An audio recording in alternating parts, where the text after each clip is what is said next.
Welcome back to the second hour of LoveBabz Love Talk. I got Salwa hanging out for 15 minutes. Hey, Salwa. What's up? It's been a minute. How are you? I'm great. How are you, Babz? Thank you for having me on the show. Listen, you call, you say, hey, you got to do this. I'm like, come on, girl, come on. Black Haven. People know Black Haven. We outside. Wait, now, Black Haven is kind of morphed into because it says it's not just films, it's entertainment, it's all kinds of things. So you broadened its scope a little bit. We brighten it. This, it's exciting. We're brightening the scope a little bit more with this pop-up, with these movie screenings, with storytelling. We're realizing that Black stories have to be told. And really a theme of storytelling has begun to arise. So I'm excited. So give me the rundown. What's up first? So Black Haven is excited to announce that we partnered with the city among some other partnerships, Concorp, the New Haven Public Library, to do a 3-day pop-up in Dixwell in the old Stetson Library Plaza. I grew up in the Stetson Library. I know many have so many Stetson stories. That building has been there for 50 years, y'all. 50 years. Okay. Yes. It's going to be transitioning into a new project, but I wanted to give the community the opportunity to say its final farewells and also give its last creative breath. So tomorrow, Thursday, January 26th, we're going to be kicking it off with Black independent movie screenings of a local Black filmmakers. We're featuring Colton Harris, who's an amazing musician and filmmaker, director, producer, just continues to go on. So we were like, we have to feature him. Featuring all his films. That's going to start. Doors open at 5, but I got a treat for the creative folks. He's also doing a film screenwriting and directing workshop beforehand. Screenwriting and directing, 4 p.m., January 26th, and then doors open at 5 for the screening. Then we have the next day, we're screening Crush Groove. Oh my God! What you know about Crush? What you know about Crush Groove, girl? You don't know nothing about no Crush Groove. No, I across it, and it changed. It changed me. I was like, this film is incredible. Why does nobody know about this? So we're coming in with Crush Groove, January 27th. Come fill the room, y'all. Come on, don't play me like that. I'm pulling this out of the gutter for y'all. 27th, Friday the 27th. Doors open at 5 p.m. again. We're coming in, snacks provided, all that stuff. The third night or the third day, which is going to be Stetson Stories, is Tell Your Stetson Stories event. This 50-year strong building, I know that y'all got more than 11 stories to tell. So come January 28th, come tell your story. And we want to document it. I'm going to have my team on the ground to be able to document these stories, because a lot of the Black history in New Haven, we know about it. We tell each other interpersonally, but we don't have it documented. How's the next generation going to know? Our spaces are going to continue to transform. We're going to continue to be involved with it. But we also got to preserve the amazing work that Black folks have done in this community, and the intergenerational stories there. So come out Thursday, tomorrow. Friday, the next day. You're not coming out, send it somebody. You can't opt to donate for Black creators, because everything you see was curated by Black creatives. Shout out to Bloom, Alicia for sponsoring the interior design. Is looking fly. We turned a blank space into a movie theater. How? But that's the team. So come on through. I love it. So are y'all gonna have events all year round, Salwa, or is this time of the year is going to be your committed time to do? We're gearing up. We're gearing up. We're gearing up for our festival May 13th. Oh, okay. We're coming around the corner, coming around the cut. Super excited about that. I'm looking forward to it. We're coming into a new age. We're coming to a new age. We're finding about what the needs are, what's relevant, what's tapping into the local community. So we'll see, y'all. I'm excited. Oh, I love it. I love it. So tell me about the team. Tell me who's on the team. Hey, shout out to Danessa Pedroso. Bullock. We got some folks in Hartford. We got our folks down here in New Haven. Isaiah Edwards, Brianna Chance. We also have some volunteers that have come on. Shout out to them. Benny, Jessica, super excited. Like, they have been doing amazing work. I could not do it without a team. So shout out to them, all Black creatives, all of them local, all of them from the state of Connecticut. It's amazing. I'm grateful. So now, how did you land on Crush Groove as the film? Because, you know, there's a lot of Black films out there from the 80s. Like, there's a lot. Yeah, so I landed on Crush Groove because when I was shown this film, when I had the opportunity to see this film, I saw it and I was like, wow, this is really deep. And then amount of stories that were attached to it. Like anytime I would say Crush Groove, it was like, oh, when I went there in the movies, I had my popcorn. I made sure I was home before the lights turned out on the street. It's like the narratives that came out of it. But I also heard that this film was one of the first iterations of Black like culture on film and representation. Like it was kind of like this first iteration that was kind of shown on this mainstream public platform. And so the people, like Black folks at that time, were really proud of this film because of that reason. It's just the narratives I heard. I also saw that like Russell Simmons was like a big, like he was like directing / like wrote like to a level of this film. And I was like, oh, hold up. There's layers to this. Musicians came together and made this film that ended up popping off. And I was like, I really relate to that story because I'm a musician myself. I'm a singer-songwriter. I came into film randomly. I was like, okay, I'm here. It's been 3 years, been producing, been doing this thing. So the intersection between storytelling and musician and arts, that's what I love about film, is that film can integrate the mediums. I think that's so dope. I love it. I love it. So do people have to pay to get in, Salwa? Like what's the cover? Listen, I'm gonna be transparent with y'all, it's free. And my people said, and you can opt in to support Black creatives with whatever amount you want. It could be whatever amount you want. We've done this for actually every single one of our events that we've done. We did this for the festival, actually. We've had people for one ticket pay whatever they pay, but I'll pay 60, pay 70, pay 100. It's amazing, and I love how people, I'm not pushing you to go sing, but like, it's amazing to see what happens when you give people the option to pay what they want. I think it gives people the opportunity to pay to kind of bless. So come through and bless. Come through and bless us real quick. I love it. So what's next? What's the film festival shaping up to be like in May? So the film festival is shaping up to be like in May. We're getting the submissions are still open. Please go run to Film Freeway. That's what we're using, the platform we're using for you to submit your films. The theme this year is Black Home. So okay. Every year our theme is to, we utilize our theme to gather creatives around it, but also uplift the relevant issues in our community. And so interestingly enough, housing insecurity, housing, all these different things have been a really like important issue in New Haven and in the statewide. So we've been talking to organizations and want to continue to talk to. So reach out to me at info@blckhaven.com if you are an organization or collective that is works towards how, supporting people with housing insecurity, maybe even first-time home buyers programs. Like we want to hit a range. We want to have like wherever you are in your housing journey, we want to be able to get those resources and services, and uplift that. And so there's that. So yeah, every year we use our theme to uplift the issues in the community. I'm so excited about that. It's going to be at Concat. Shout out. I'm giving y'all all the exclusive drops. The exclusive drop. You get in there early, y'all. You get in there early. So go run to at BLCK at Black Haven CT on Instagram. Follow us. Support us. We're going to need the fundraising out for real to continue to get this effort forward. Like I said, it's sliding scale. We try to make our art accessible to our communities because we know, the pandemic, the panini, we know it's hard.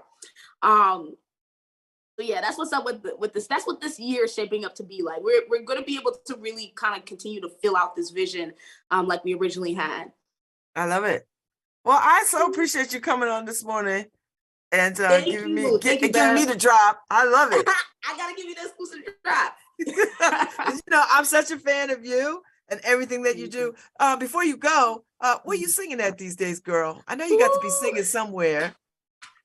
So I am gearing up to, the last actually performance I had, I shout out to the Yale MSA. They're so awesome. They did Ivy Muslim Conference. And so that's the last performance I did. I need to post that on my Instagram, stop playing.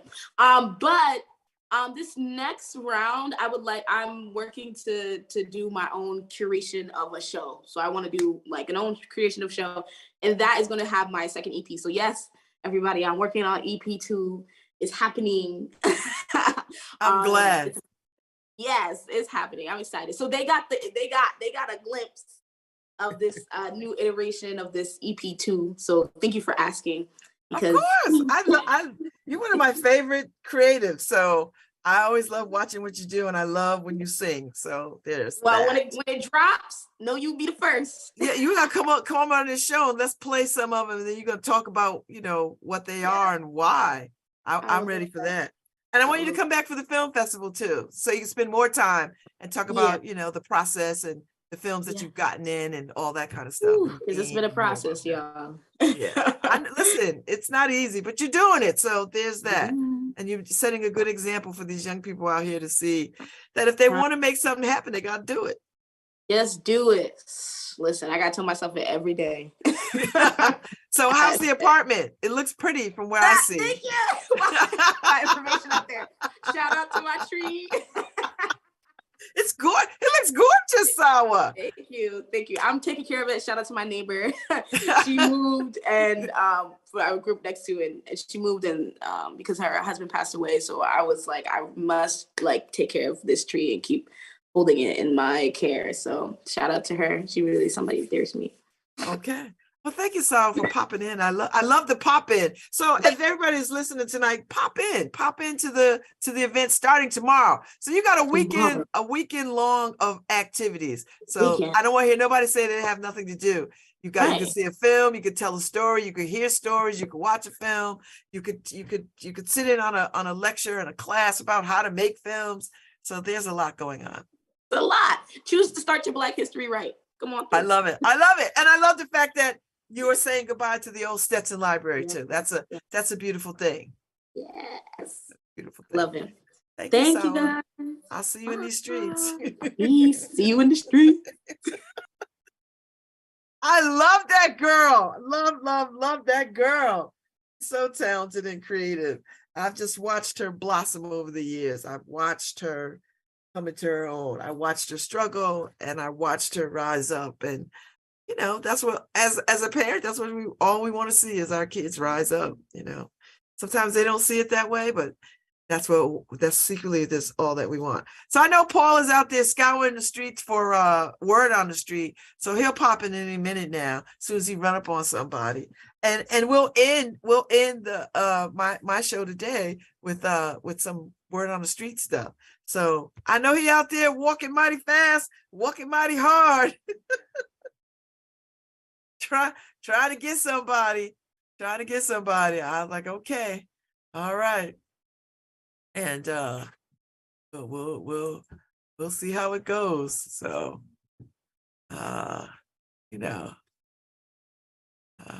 that's it. That's the way of the world. So that was good. So if you don't know what Crush Groove is, Crush Groove was a film that came out in 1985. I think I had just graduated college in 1985. So it's an American musical comedy drama distributed by Warner Brothers. It was written by Ralph Farquhar and directed by Michael Schultz. It was produced along with George Jackson and Doug McHenry, who I know them because they were clients of Terry Williams back in the day when I was running back and forth to New York, working in entertainment public relations. This film is loosely based on the early days of Def Jam recordings and up-and-coming record producer Russell Simmons.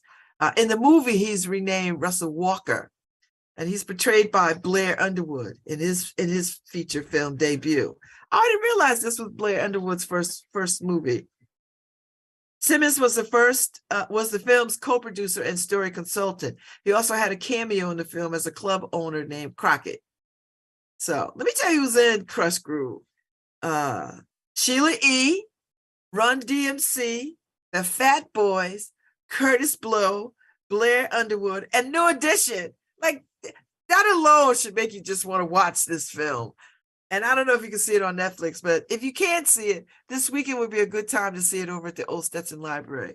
Go and see this film because I think you'll enjoy it. I mean, for the music alone, it's only 97 minutes, so it's not like watching The Godfather. It's 97 minutes. So you know, you got an hour and a half to sit down and watch a good movie. And it made 11 million. The budget was 3 million. It made 11 million. And it's a good film. Fun. It's a fun film. Music. It's music. It's got all the people. So I mean, Curtis Blow, come on. Sheila E., LL Cool J, Beastie Boys, New Edition, the Fat Boys, Shaka Khan, Debbie Harry, the Gap Band. Full force, get busy. So I just want you to support Black Haven. They're out here. These young people are out here trying to curate their futures, and we don't support that. So if you have opportunity, get over there and support them. See the film. You know, movie night is tomorrow night, 5:00. Saturday. No, opening night is tomorrow night. The movie Crush Groove is Friday at 5, and Stetson Stories is Saturday at 5. And if you want to check out Filmmakers Lab, screenwriting and directing with Colton Harris, then you want to check him out Thursday at 4. So there's a lot. I mean, that's a lot. I mean, listen, if you had to pay for this, it would be a lot of money. So get yourselves over to the Old Stetson this weekend and have a good time. And if you like young people, because I know, you know, Salwa and her friends and all the creatives that run in that crowd, they're going to be out in full force. And there's old dogs like us will be on the periphery, you know, taking it all in and cheering them on. So get yourself out there. And then, you know, you can run over to Step Africa at the Schubert. You could do that. You could do that tomorrow. You run over to Step Africa. I think it's at 7:30. You can get yourself over there and enjoy the evening. And if that's not enough, you can get yourself to Woolsey Hall and check out some music. So I'm just saying. So Paul, where you at? Are you combing the streets? Did you find anybody? I don't know, Paul. I think maybe you do better when it's like early in the morning when you see people like coming and going to works and all manner of things. I think 10:30 might be people are where they at. I think 10:30 people are just where they are at. And maybe they're not walking the main streets of New Haven. But I have faith in you. I have every faith in you that you'll get one in before we shut it down and go about our business, you know, because it's Wednesday, it's the middle of the week. And I've got a few more things I got to do today for the paper because it goes to press today. And I've got a few more things that I need to do for some other things, for some other commitments. And then that's my day. I'm psyched about it. I'm gonna try to there's a talk that I want to catch today at 2, challenging 50 years of mass incarceration. It's on a Zoom thing. And I'm gonna try to catch that. So it's about 50 years ago, the United States embarked on a path of mass incarceration that has led to a staggering increase in the correctional population. So today, nearly 2 million people, disproportionately Black Americans, are living in prisons and jails instead of their communities. In the early 1970s, this count was just 360,000.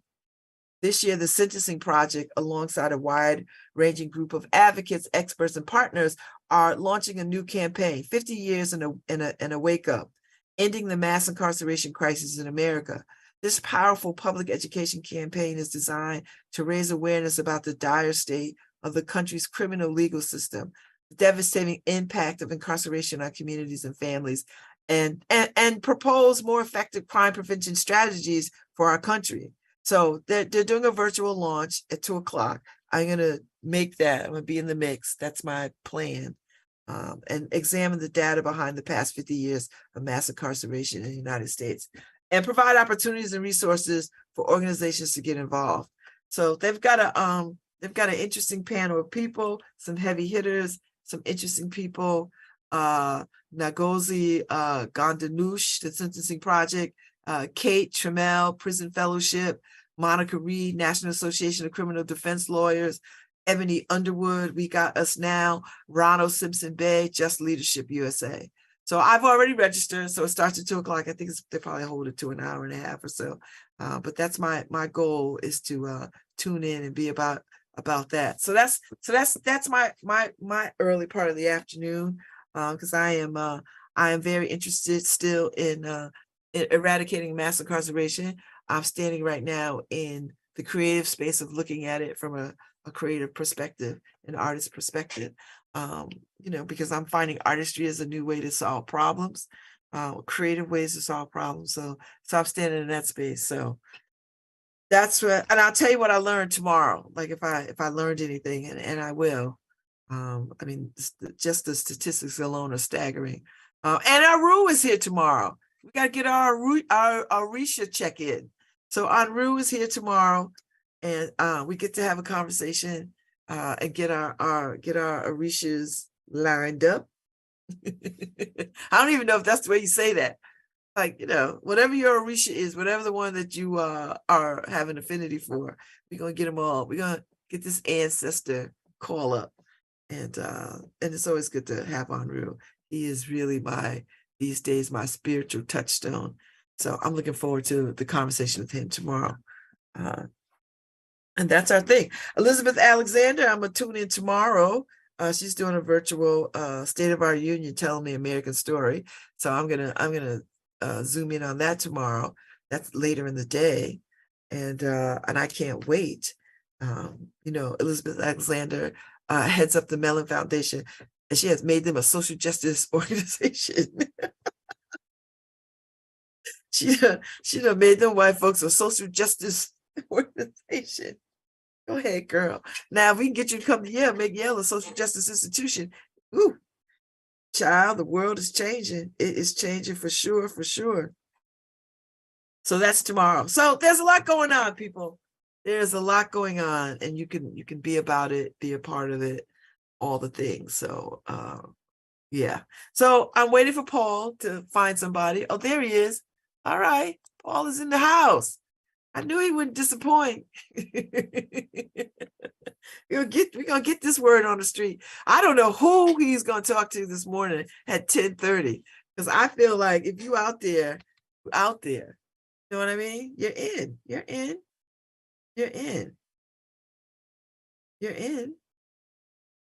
So there you go. Hey, Paul. Good morning, Babz. Good morning. How you doing? I'm good. I'm interested to see who you found at 10:30, because I just feel like the later you are, the harder it becomes. Well, met a really nice woman this morning who has some big plans for later in the day, around the morning. Her name is Lauren. Say hi to Babz, Lauren, at WNHH. Hi, nice to meet you. Hi, so Lauren. What's the word on the street today? So sorority? Today at Yale, it is Sorority Rush Day. Oh, which is exciting. Yeah. So what's involved with sorority? What does that mean for who gets to join a sorority for the semester? For all 4 years. Okay. Yeah, it's exciting. Usually it's the underclass. Are you a fresh person? Your first year? No, I'm a junior. Junior. So you're looking to join for 2 years? Well, I'm already in one. So you're in one? Yeah. Oh, so you're like the gatekeeper. No. No, it's really exciting. Usually at Yale, it's not as it's not as intense like Mean Girl or Mean Boy. No, absolutely not. It's just looking for kind of the community. So exciting. And what sorority are you in? I'm in Alpha Phi. Alpha Phi. PHI, like the Greek. Yeah. And so I don't remember. I went to Yale last century, way back. But I don't remember frats and sororities being that big then. Was there a new resurgence of it? Because they had the secret societies. Right. So they still have those. Those are for the And that's mean girl, mean boy stuff, right? Like who I- gets in and who you has to know, be raised. Since and stuff. since I'm just a junior, I actually have no idea yet. But maybe you know more than I do. No, I remember they make them go do Yeah. silly stuff on the street to embarrass themselves my to get in and gosh. stuff. Yeah. I truly have no idea about that one, but the sororities are a lot of fun. It is a smaller community, definitely at a lot of the larger, like huge Greek life schools. But it's a really nice, like all four of the sororities at Yale are pretty. Like my friends are in all of them. Well, we hear a lot, Lauren, about what it's like for people your age right now in school and younger. It's not the happiest time always. Mental health a little bit tough with the COVID and other stuff going on. What roles does sorority play in terms of helping young people navigate a pretty intense time of their life? Absolutely. I was actually a freshman during COVID. So I started college from my childhood bedroom and I actually rushed a sorority on Zoom. And like just like being able to like connect and meet with those older girls that you have like a pre-formed like connection with, like you have something that you have in common, like being as like they help you like pick your classes, they like help you prep for job interviews. And you have like, fun, right? yeah, it's also a great time. We have so many like fun like social events, like formals. So it's honestly been the hallmark of my time at Yale. It's been the best part of Yale. It has been the best. Better than hands grand down. strategy with Paul Kennedy or anything like that. Hands down, better than that. Better than game theory. Really? You took yeah. game theory. I sure have. So game theory, you're figuring out how nations will work with each other based on learning history, right? Yeah. And figuring out the next move is Ukraine. Mm. How does that tie into sorority theory? Oh gosh. I took one class and then I went right away from global affairs. I stuck to my poli What's sci. poli sci? Yeah. That's what I took too. But game theory scared me. But And so what are you doing today to prepare for Rush? What's your role and what were you doing with the car? first I'm gonna put some makeup on. I hope this isn't going Don't worry, we have I just put all my like stuff in there. Like I have we have like a Yale classroom booked for today. We're gonna put some like balloons up. Where does this take place? Literally anywhere on campus. Like the sororities just have like different classrooms. So where are you doing this Rush? This one is in one of the residential. So you're preparing now to bring materials for the Rush event. Yeah. So that includes books and balloons. Unfortunately I'm wearing both hats today. The student with my so the books yeah. are for class. Yeah. What class? It's called The Philosophy of Education. Very nice. It's pretty interesting. It's only been a week of school so far. Do you so think don't you want to quiz be a me. teacher? You know, I've always wanted. So We won't say it too loud in case you I don't know. like the class. It's I know, like yeah. grand strategy ends up being a I bummer. know. It's been pretty good so far, but I've always thought about maybe being a teacher. I know I don't sound like an Yeah. old fart, but I think it's great that you're testing it out. Yeah. You took some classes you like, Yeah. some you didn't. You've always thought you might be a teacher. You take philosophy of education. Thank- I hope you find out whether you like it. So you got Thank the you. books for that in the car, and you got balloons for the event. Yeah. And what time's the event? It is later tonight, like after dinner time. And is it fun for you to play the role after you had been recruited to recruit young women in? Oh my gosh, absolutely. It's like the best feeling to be able to give like the freshman girl like kind of what Alpha Phi. So like Which not to was get all sappy, like a community like truly like my best friends. Like I live with all them. Like it's awesome Yale is like a big and scary place. And it's nice to just have, especially girlfriends. So. You know, I bore the hell out of the younger women I work with when they hear this, but I hope they're not listening. When I was at Yale in late 70s, early 80s, it was very important for the female students to be called women, not girls. Yeah. They said, and it was ridiculous that we thought we might be men because, boys mature much older. But they felt like, it was a feminist issue that they were not girls. And then I know that women who have taught there later said there was a return to not wanting to grow up so fast, maybe. Like I noticed you say girls. What is the thinking behind wanting to be called girls rather than women? I think that when it comes from a place of like, these are my best girlfriends, but then also like they are also like incredibly talented, like driven, like women at the end of the day too. So I think it can be both. Now, Babz, you're in a sorority, right? Yes, What sorority are you in? I'm in Delta Sigma Theta sorority. That's right, which- Deltas. You're one of the Deltas. Do you have any questions for Lauren? No, how many young women are you expecting? How many women are you expecting? There's about 100 in my sorority, and then about 250 hopeful newcomers. And do they all get in? At Yale, typically like if you like go through the entire process, you'll pretty much get a bit. So in other words, they check out all four, Yep. and then they decide. And usually you get into whichever one you want because people divide it up. Yeah, I mean, if you like go through the process, you will typically end up being matched with. Now, do different people like different sororities based on their personality, different kind of joint interests? Different ones have, like, what's the personality of Alpha Phi? Yeah, absolutely. I like to say, like, we're just a great, like wholesome group of girls that just genuinely likes to like hang out and spend time together. But all 4 sororities, I mean, like they're all just great girls. Like we just had like a group meeting with all of them. Like they're literally all my friends. Like it's not. Well, I love the That's like- positivity because, you know, Babz, sometimes we hear about the cutthroat nature of campus life. Do you have any other questions, Babz, for Lauren? So when these, how long is the process for them to become a sorority sister? Well, how long is the process for them to become a sorority sister? Just a couple days. Okay. Just like Have you ever said no to anyone? have I personally? No, the sororities. Oh, I mean, like each round, it's like a mutual matching process, and girls decide which ones they want to bring back. So in words, it's Just not like like any you're mutual. rejecting. It's more like, yeah, this kind of work and check out the other ones, the Delta. Something. Yeah, it's definitely like a mutual match. It's like how it works at every Panhellenic sorority. And what about anything else, Babz? No, have a good rush. Have a Thank you. good rush, Babz. Thanks so much. And this is Paul and Lauren checking out from Word on the Street on WNHHS FM's LoveBabz, LoveTalk, New Haven's home for community radio. Thank you, Paul. Thank you, Lauren. That's good. See, I'm telling you, people still want connection. They want connection, and sororities are a way to bring connection in white sororities and in black sororities. Although I must say, black sororities are very different than white sororities. So, but nonetheless, the overarching theme is connection and community. So there you go. All right, I'm on my way out. I've enjoyed this today. If y'all have nothing to do this weekend, check out Black Haven at the Old Stetson.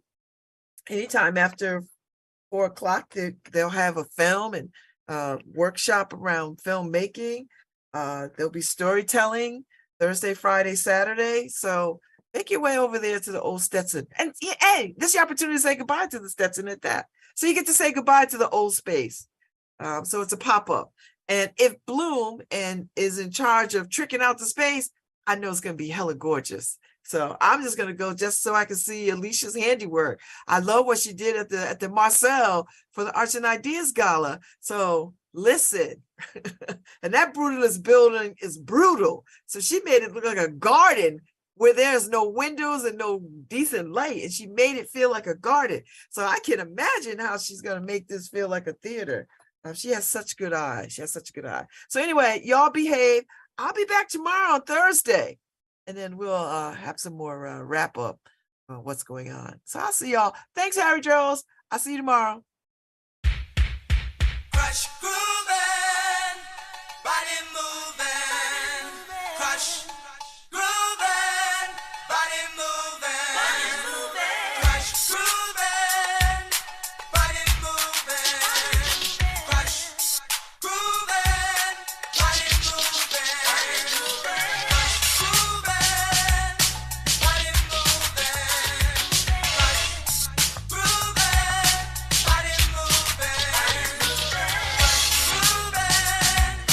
body moving.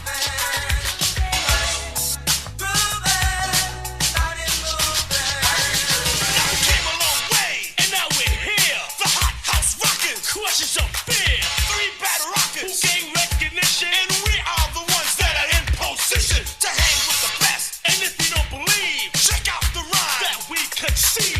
Let it be known that there is no other that can rock the house like these 3 brothers. Prince Small DC with Kulak